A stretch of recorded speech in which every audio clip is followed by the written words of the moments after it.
Hola, ¿cómo están? Bueno, hoy les voy a hablar de la querella de los universales,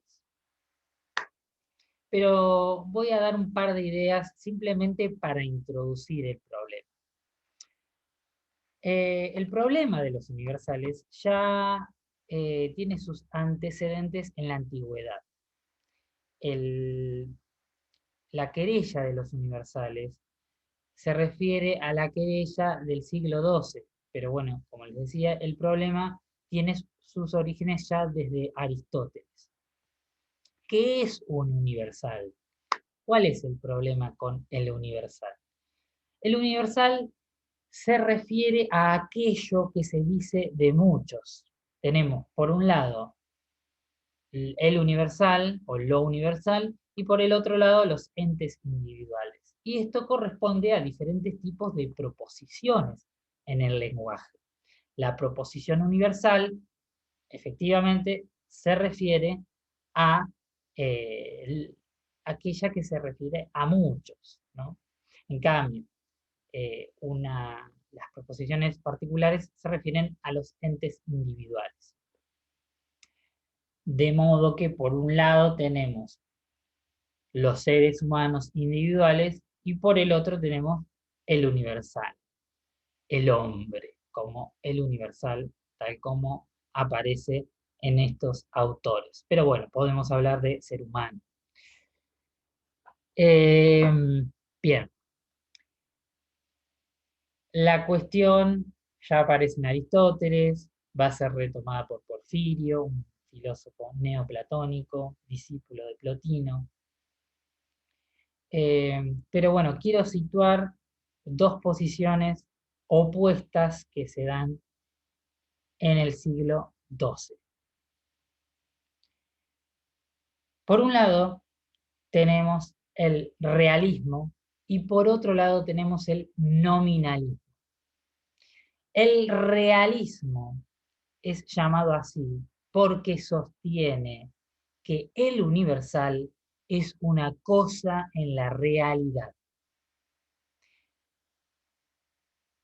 En cambio, el nominalismo es llamado así porque sostiene que el universal no es más que un nombre.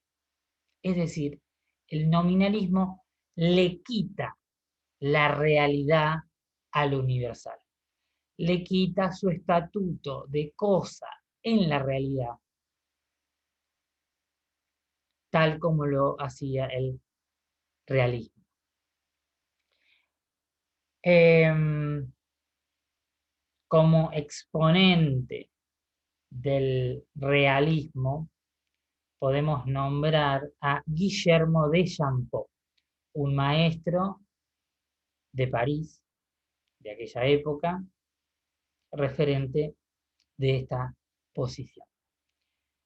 Y como exponente del nominalismo, podemos nombrar a Roselino de Compiègne. En general, uno es llamado simplemente Guillermo y el otro Roselino.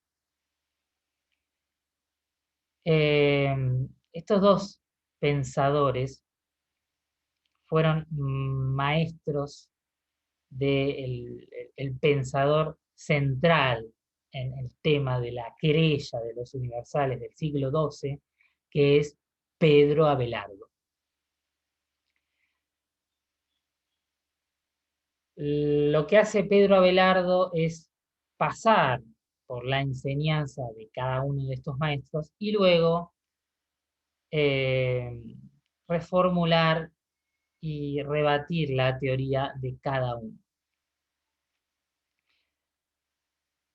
La, la- lo que sostenía Pedro Abelardo es muy interesante porque Pedro Abelardo introduce la cuestión del lenguaje en el problema de los universales. Pero bueno, por ahí es una cuestión un poco más compleja que prefiero referirme de ello en otro video. Sin embargo, quiero señalar algo respecto de Roselino, uno de los maestros de Pedro Abelardo, que podríamos situar como la posición más extrema dentro del nominalismo, tan extrema, que ni siquiera tendríamos que llamarla nominalismo, porque para Rossellino, el universal no solo no tiene estatuto de cosa en la realidad, es decir, no existe como cosa en la realidad, sino que es simplemente un flatus vocis, es decir, un soplo de la voz, un sonido, no es más que eso. A eso lo reduce Rossellino.